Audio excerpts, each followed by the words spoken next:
நம்ம நாட்டுக்குன்னு ஒரு ராசி இருக்கு. ஒருத்தவன் எப்ப அதிகமா பிரபலம் அடைவான்னா, அவன சுத்தி அதிகமான ப்ராப்ளம் வரும்போது தான் அதிகமான பிரபலம் அடைவான். அதோட மட்டும் இல்லாம, எப்ப கிசுகிசுக்கள்லாம் சிக்குறானோ, அப்ப இன்னும் உச்சபட்சமா பிரபலமாவான்னே சொல்லலாம். அதுக்கு ஒரு உதாரணம் தான் நித்யானந்தா. நித்யானந்தா கதவை திற காற்று வரட்டும்னு நல்லது சொன்னப்ப, அவர் புத்தகங்கள் சார்ந்து எழுதின விஷயங்கள், போதனைகள், ஆன்மீக கருத்துக்கள் அதெல்லாம் சொன்னப்ப, யாரும் காது குடுத்து கேட்டுக்கல. ஆனா, அதே நித்யானந்தா எப்ப ரஞ்சிதாவோட ஒரு வீடியோல மாட்னாரோ, அப்ப இருந்து நித்யானந்தா இப்ப வரைக்கும் அவருடைய புகழ் ஓஞ்சப்பாடு இல்ல. பாப்புலாரிட்டிக்கு பஞ்சமே இல்லாம, இன்னைக்கு கைலாசான்னு ஒரு தனி தீவ வாங்கி, ஒரு தனி சாம்ராஜ்யமே நடத்திட்டு வர்றாரு.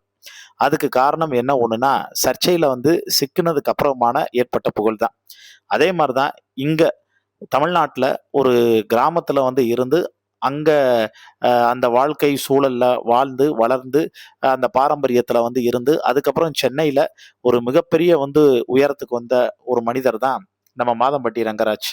இட்லி கடைன்னு ஒரு படம் வந்துச்சு. அந்த படம் கூட இவர இன்ஸ்பிரேஷனா வச்சு தான் எடுத்தாங்கன்னு செய்திகள்லாம் கூட போச்சு. ஆனா மாதம்பட்டி ரங்கராஜ் எப்ப அதிகமா பிரபலம் அடைஞ்சாருன்னா, அவர் நல்லா சமையல் செஞ்சப்ப கூட பிரபலம் அடையல.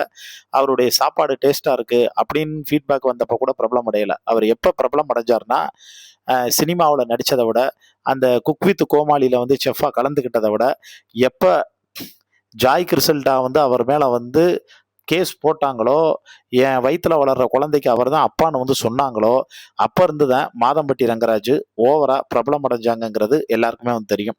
மாதம்பட்டி ரங்கராஜ் மற்றும் ஜாய் கிருசல்டா வழக்குல இப்ப சென்னை உயர்நீதிமன்றம் ஒரு புது ஆர்டர் ஒண்ணு போட்டிருக்குங்க. அதாவது நம்ம எல்லாருக்குமே தெரியும். மாதம்பட்டி ரங்கராஜுக்கு கல்யாணம் ஆகி 2 குழந்தைங்க இருக்கு. அதுக்கப்புறமா அவரு விஜய் டிவில ஒளிபரப்பான குக் வித் கோமாளி நிகழ்ச்சியில செஃப்பா அதாவது ஜட்ஜா பங்கேற்று எல்லாருடைய கவனத்தையும் ஈர்த்தார். ஆனா, அத விட பெரிய ட்விஸ்ட் என்னன்னா, தன்னை திருமணம் செய்து கர்ப்பமாகி ஏமாற்றி விட்டதா மாதம்பட்டி ரங்கராஜ் மீது பிரபல ஆடை வடிவமைப்பாளர் ஜாய் கிருசல்டா புகார் அளிச்சிருந்தாங்க. அதுக்கப்புறம் தான் மாதம்பட்டியினுடைய விஷயம் ஒரு காட்டுத்தீ போல பரவ ஆரம்பிச்சது. அத வச்சு பயங்கரமான ட்ரோல்லாம் பண்ண ஆரம்பிச்சாங்கிறது எல்லாருக்குமே தெரியும். கடந்த வருடம் மாதம்பட்டி ரங்கராஜை திருமணம் முடித்துக் கொண்டதாக ஜாய் கிருசல்டா சோசியல் மீடியாவுல புகைப்படம் வெளியிட்டிருந்தாங்க. அதுல தொடர்ந்து வீடியோவும் வெளியிட்டிருந்தாங்க. அந்த வீடியோவுல மாதம்பட்டி "ஏய் பொண்டாட்டி, நான் சாப்பிட போறேன், தூங்க போறேன், இப்ப ஆபீஸ்க்கு போறேன்னு" எல்லாத்தையும் ஜாய் கிருசல்டாட்ட அப்டேட் பண்ணிட்டு இருந்தாரு. அது மட்டும் இல்லாம 6 மாத கர்ப்பிணியா இருப்பதா ஜாய் கிருசல்டா மாதம்பட்டி ரங்கராஜ் மேல குற்றச்சாட்டு வைக்கிறப்ப சொல்லியிருந்தாங்க. கடந்த 15 ஆண்டுகளா நாங்க திருமணம் செஞ்சு ஒரே வீட்ல ஒண்ணா வசிச்சுட்டு வந்தோம். நானும் அவரோட வாழணும். என் குழந்தைங்களுக்கும் அவர்தான் அப்பா. அவர் மீது நடவடிக்கை எடுக்கணும்னு மாதம்பட்டி ரங்கராஜ் மேல அவர் வழக்கு தொடர்ந்து இருந்தாரு. அதுக்கப்புறமா மாதம்பட்டி ரங்கராஜ் சரியான பதில் எதுவும் சொல்லாததுனால, ஜாய் கிருசல்டா மகளிர் ஆணையத்துல புகார் குடுத்திருந்தாங்க.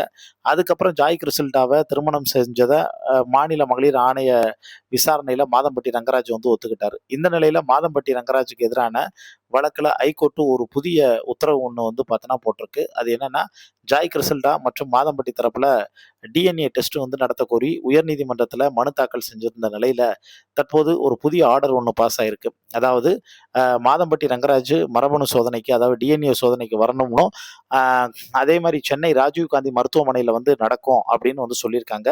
இந்த அறிக்கை வரக்கூடிய 30ஆம் தேதி ஜட்ஜ் செந்தில்குமார் ராமமூர்த்தி அவர்ட்ட பார்த்தீங்கன்னா சமர்ப்பிக்கப்படும்.